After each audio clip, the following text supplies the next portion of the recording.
I mean, the BBC and scandals are a match made in heaven.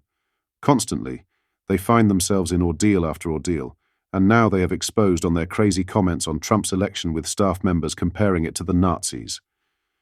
In today's video, we will go over the details, whilst also going over all of the latest news from up and down the country. But first, hit the like button and subscribe to the channel and join our fast-growing community. Just a quick one to say we have new Stuck Farmer t-shirts available on our store. Go grab them now. They are available at britishstand.com or check the link in the description. Leaked messages show BBC staff linked Donald Trump's election to the Nazis. Discussing a Guardian article that claimed Elon Musk's stock prices increased upon Donald Trump's election, a BBC employee wrote, "A lot of wealthy German industrialists increased their wealth under the Nazis." In a series of internal communications, BBC staff bemoaned the Republicans' re-election, including one worker say they were disappointed, another describing Mr. Trump as the annoying orange, and others using crying emojis to show their dismay. A leaked conversation on the BBC's Slack messaging service discussed a boost to the US stock market following Mr. Trump's victory on Tuesday. One employee wrote sarcastically, "Don't worry, it'll all trickle down." Another staffer said they removed my Twitter bookmark yesterday, in reference to Elon Musk, a strong Trump supporter, adding, "That'll teach him." Responding to the BBC employee who compared Mr. Trump's victory to German industrialists profiting from the Nazis' election victory, one worker said, "Which is the reason aspirin is spelt with a small a, in reference to the pharmaceutical company."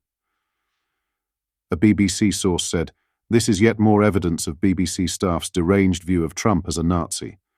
The BBC is part of the media machine that amplified the claim that Trump admired Hitler's generals and is a fascist." This kind of nonsense erodes trust in the media and shows how disconnected and out of touch many BBC staff are when it comes to Trump voters. Richard Tice, the Reform Party deputy leader, said, "Trump derangement syndrome has infected the BBC like a super spreader virus. It did not happen naturally, but has been manufactured in the heart of the BBC induction program." The news comes after the US stock market surged upon Mr. Trump's resounding election victory. The media claim they obtained a series of leaked messages from BBC staffers discussing the US election, all of which were critical of Mr. Trump. Robert Bates, a political commentator, said, "These comments are hardly surprising. We all saw the BBC's coverage on election night, and it was frankly a national embarrassment. These people are so out of touch with how whole swathes of the West are feeling that they're frankly ill-suited to life in 2024 and don't know what is coming down the track." He continued, "These comments not only show a pretty cretinous sense of humour, which helps explain why shows like Citizen Khan are regularly commissioned, but also a sense of self-importance, indicative of fragile egos that have been incubated by a liberal lifestyle and left these people maladjusted. Once we have finished relishing in their current distress, they deserve our pity in the long run because they are simply foot soldiers of an ideology that is set to lose again and again over the next few years." The BBC has been accused of anti-Trump bias ever since he launched his political career in 2015.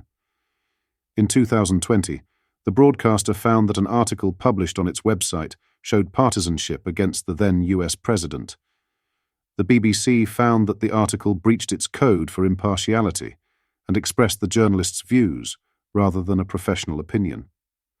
Harrison Pitt, a senior editor at the European Conservative and a fellow at the New Culture Forum, said, "In Donald Trump, a solid Anglophile has won the White House. Thanks in no small part to his Scottish mother, the new president-elect has long professed a great love of our country." Whatever our politics, Trump's victory presents a golden opportunity for us to cooperate with the incoming administration and advance Britain's national interests in the world, the kind of thing that the British Broadcasting Corporation should, at the very least, be covering impartially, and perhaps even welcoming. That many of their staff are instead making half-educated comparisons between Trump's billionaire backer, Elon Musk, and Nazi-supporting industrialists goes to show how far the BBC has strayed from its remit. The people who work there do not regard themselves as dutiful guardians of our national interests, but as superior members of a cosmopolitan priesthood. The BBC was approached for comment. In other news, Prime Minister Sir Keir Starmer is set to use all of his soft power to enlist King Charles's help with UK-US relations, following Donald Trump's victory. The president-elect became the 47th US leader following his victory against Kamala Harris and will re-enter the White House in January. In behind-the-scenes footage of Trump during his election campaign, the incoming president reflected on his relationship with the royal family, sharing photos of his last state visit. Trump said of his bond with the royals, "This was with Queen Elizabeth. She was always fantastic, by the way. These images, who has images like this? It's a piece of history at the highest level.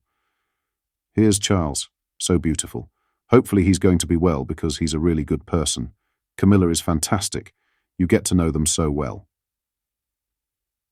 Speaking to the media, political editor of HuffPost UK Kevin Schofield claimed that the UK's relationship with the US won't be plain sailing due to previous remarks made by Starmer and his cabinet, but the King may be able to help ease tensions.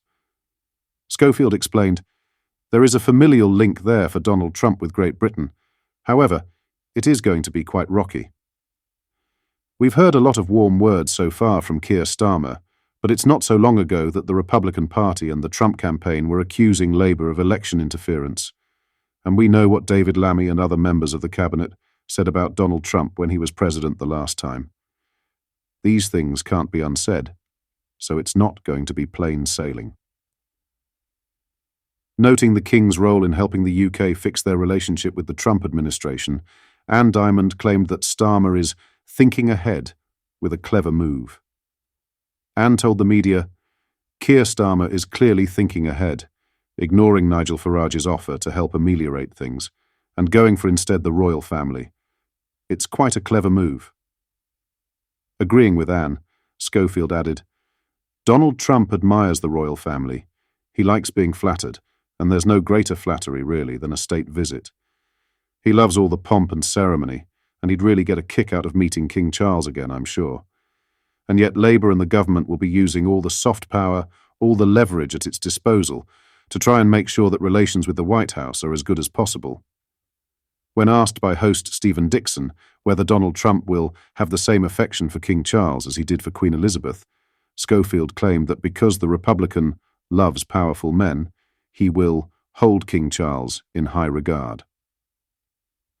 What are your thoughts on what we discussed in today's video? Let me know down in the comment section below. If you've not yet already, make sure you do drop a like on this video and subscribe to the channel for more British content. Thank you. Take care. Goodbye.